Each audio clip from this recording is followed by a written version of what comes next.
Hey there everybody, it's Craw, and in this video, I'm gonna make a Terraria mod. Here's how. If you've played Terraria, there's a high chance you've done a class challenge or even a weapon type challenge. They're super fun, and they enhance your skill at the game with all kinds of different items.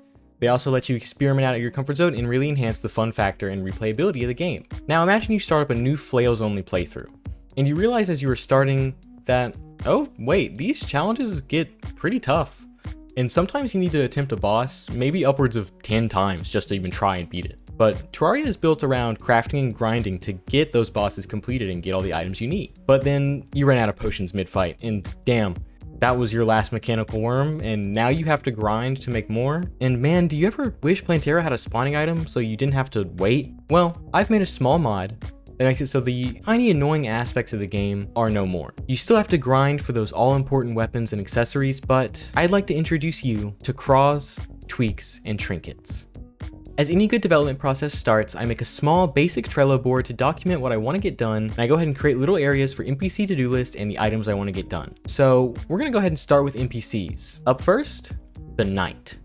When I first started messing around with modding in the new 1.4.4 preview, I was working with an NPC that you'll see in the future.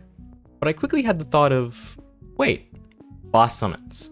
The knight here is a walking Dark Souls reference. The squire armor equipped to make him reminiscent of Solaire, and a list of names that directly call to Dark Souls NPCs and bosses. And of course, the Dark Souls reference would be the one to just sell a wide assortment of boss and event summons. After getting all of the basic groundwork for the NPC done, I went ahead and started working on his shop. First, I had to throw my head against the wall of documentation in the TModLoader Discord for help understanding the new preview, but eventually I figured out how it worked, and I added all of the boss items, and then I worked on separating them into different sets. These sets would be targeted towards game and boss progression. Combining these sets with the new condition statements in TModLoader 1.4.4, I was quickly able to add every boss summoning item and event summoner in the game, all locked behind your own progression.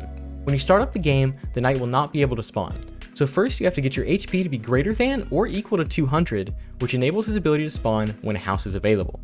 He only sells a couple of items right out of the gate. Using the new add shops function, we make a new NPC shop and we set it to be the variable shop. We can then use shop.add and put in the item ID for what we want to sell. First, the slime crown and the suspicious looking eye.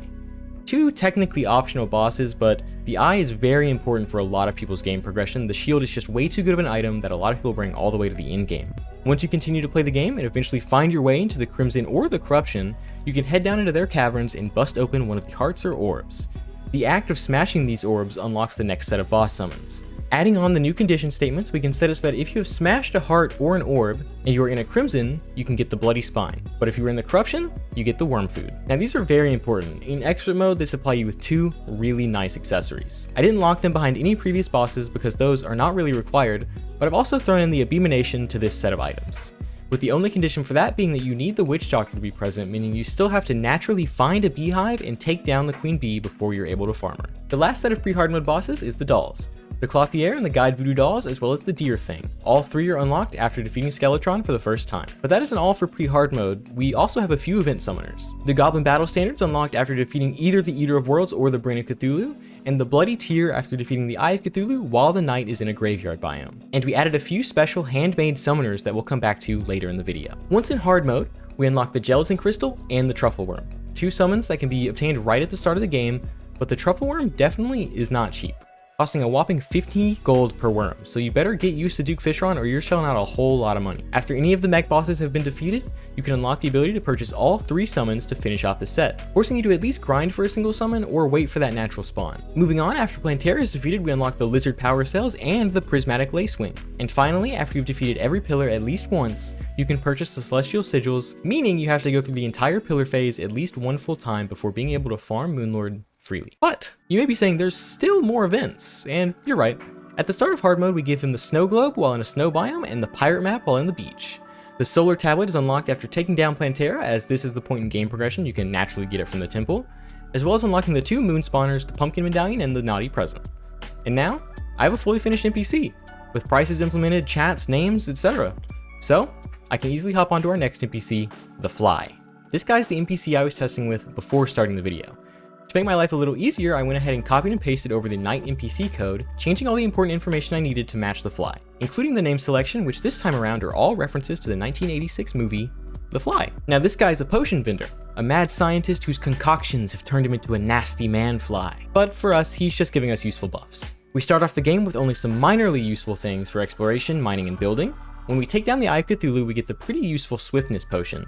And our first big progression for the fly is after taking down the Eater or the Brain. We unlock the Battle and Calming potions, the Gravitation potion, Archery, Iron Skin, Lesser Luck, Regen, Thorns, Titan, and Obsidian Skin potions. A lot of really strong potions that you'll probably be using very often throughout the entire game. But the best ones are right after we beat the Undying Curse of Skeletron. Taking down the Old Man, we unlock the Ammo Reservation potion, Endurance, Heart Reach, Inferno. Our Lesser Luck turns into a Normal Luck potion. We get Magic Power, Mana Regen, Rage, Summoning, and Wrath potions. Before moving into the hard mode unlocks, I have to mention something slightly different. Flasks. We have two pre-hard mode flasks that can be unlocked and purchased. The Flask of Fire after Skeletron and the Flask of Poison after the Queen Bee. We mention these because moving into hard mode, we mainly unlock these different flasks. Once in hard mode, we unlock just the Life Force potions and the Greater Luck potion, but for the flasks, we unlock the Flask of Cursed Flame and the Flask of Ichor. And I didn't lock these behind what world type you have because they are both super useful and you'd like to have them in either world. And finally, when you take down Plantera, you unlock the Flask of Venom. That wraps up the fly and the NPC section of this video. Let's move on to the few items I created. First up, let's talk about rain. More specifically, let's talk about summoning it. I created the Bottle of Storms. I was thinking of just calling it a storm in a bottle, but to keep it from being confused with the double jump items, I changed it just a little bit. This item is very simple and you can buy it from the night at the start of the game. When used, it simply makes the world start to rain. This is really nice for hard mode, especially when you can use it and immediately go farm blizzards over in the snow biome. And the code for this wasn't too hard either. You simply check if the player can use the item with whatever parameters you want, and then you write out what happens when it's used. For this, I simply made it so we play the Nimbus enemy sound and use main.startRain to just make it rain. Nice and simple. The next item I made is a very similar item, also available via the night at the start of the game, but you must have our little warrior live in the desert, where you can then buy the Bag of Sand. Similar to the Bottle of Storms, when used, we play the Mummy sound and a sandstorm will begin in the desert. This is also super useful because sandstorms are a lot harder to come across in my own personal experience, so if you're in hard mode looking to farm those nasty enemies of the desert, this item is for you. The last item made for pre-hard mode is unlocked by taking down that old slimy boy, and once you've taken down the King Slime, the knight will sell the Sticky Raindrop. And as you can probably guess, when used, it summons a slime rain. Now, I set the price for this the same as the King Slime spawner because whether you're using it to farm gel or a slime staff, you're going to end up fighting him again anyway, and we just remember that the prices of this are not exactly final. Moving into hard mode, we don't have a whole lot, but we have arguably the most useful of these items. First things first, are you like me and in a challenge run you find Plantera to be the most annoying of the bosses by either making you over-prepare so you don't waste any time, or sleep while AFKing waiting for those bulbs? Well, no more. After defeating all 3 mech bosses, you can get for the low price of 35 gold pieces, the pretty pink flower. This item is strictly limited to the jungle, and you can't even attempt to use it while not in there. And even more so, you can't use it while in pre-hard mode if you brought it into a new world. This item works just as you think. You get set up in your nice little arena, and then boom, use it, hearing the boss roar, and Plantera slowly climbs in from off screen just like when you break a Plantera bulb. I'm personally most proud of this item as it will definitely be the most useful for me, but let me know what you think. And finally, before wrapping up this video, and after you defeat the hardest boss in the game, Gollum, you can go to the night and buy a new event summoner, the Alien Communicator. I went ahead and took the Martian Mount item and I reskinned it down and made it red to signify when the probes detect you. At first, I was trying to make it so when you use the item, the Martian Madness event started immediately, but I couldn't exactly figure it out and was starting to run low on the time I had to develop this mod, so as a compromise, I made it so that when you use the item, it simply summons a Martian probe that you can then let detect you, summoning the event. And that wraps up the items I've made, and also wraps up this video. I had a lot of fun making this mod, and I used to actually go to school for game development.